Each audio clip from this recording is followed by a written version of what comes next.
Hi everyone. Coming Thursday is going to be Holocaust Memorial Day, and part of our series of special days in the Jewish calendar, we're going to talk about the Holocaust Memorial Day. In this Holocaust Memorial Day, we remember the memory of 6 million victims who were murdered by the Nazis during Second World War, out of them 1.5 million children. Before we talk about the Holocaust, a couple of things that are really interesting, and I always say them when we go visit Yad Vashem, which is the Holocaust Memorial. First of all, I always like to start with a question. When you say Holocaust survivor, who is a Holocaust survivor? Now, most people will tell you that Holocaust survivors are the people who've been to the camps and survived, but that's not the way Jews or Israelis sees that. The way Jews and Israelis see that is that every Jew who exists today is a Holocaust survivor, and that is because the plan of the Nazis was not to kill 6 million people, it was to kill 13,300,000 and some thousand, which was the total number of Jews around the world. And if that plan would work, there wouldn't be any Jews left. And so when you think about that every Jew that exists today is a Holocaust survivor, you understand a lot of things about the behavior of modern Israel. For example, Israel is the only country in the world that will give you automatic citizenship if you're Jewish. All you have to do is come to the embassy wherever you are, say I'm Jewish, prove that you're Jewish, and tomorrow you can be on a plane coming to Israel and become a citizen without any waiting periods.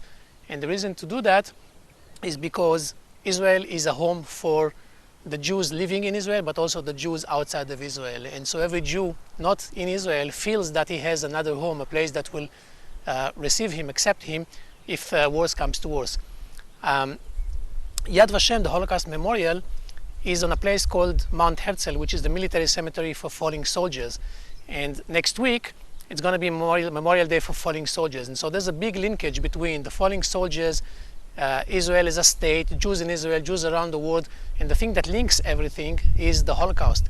Because Israel now, the army of Israel, the state of Israel, is going to protect Jews no matter where they are. If we hear that Jews are in danger everywhere around the world, Israel will go and save them, rescue them, bring them to Israel. Who's going to do that? The army. Who is the army? Basically everybody who live here, because everybody here served the army. And so when they came to decide where they're going to put Yad Vashem, it was decided it's going to be on the other side of the military cemetery of Yad Vashem, to show that linkage between fallen soldiers, Israel is a state, the army, and the Jews around the world. And this way Jews around the world know that not only they have a home here in Israel, but they also have the army, somebody who is responsible to protect them and save them in case of any trouble, no matter where they are. Holocaust is a word that is used only for the genocide of 6 million people, 6 million Jews during the Second World War. Now, the Nazi problem was not around religion. It wasn't about land. It wasn't about any of that. It was simply about one race deciding that another race shouldn't exist. And this is why you need to remember Holocaust Memorial. This is why we teach Holocaust in school. This is why we bring soldiers in basic trainings and advanced courses to Yad Vashem. This is why every tour group would go to Yad Vashem and talk about the Holocaust, because we have to remember and never forget. In Israel, when you're a senior, you go with your class in high school to the camps in Auschwitz, to Majdanek. You visit for about a week. You experience Holocaust from a very, very close. And those kids that are going to go to the army and might be wounded, might be killed during the army, need to know why they're fighting. And part of the reason why you're fighting when you're here in Israel is make sure that the Holocaust will never happen again. And so I was privileged enough in 2011 to go with my older daughter to Poland, to the camps in Auschwitz. And I wrote a blog then, which is in my personal website. So I'm going to put the link down here in this blog about Holocaust Memorial Day. And I encourage you to go to that blog and see that visit day by day.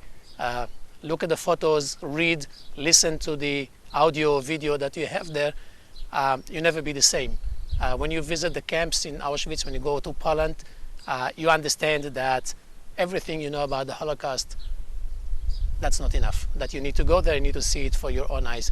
And so Thursday, when the siren will go on, everybody will stop for a minute, will stand, will remember the 6 million victims who were murdered by the Nazis back in Second World War.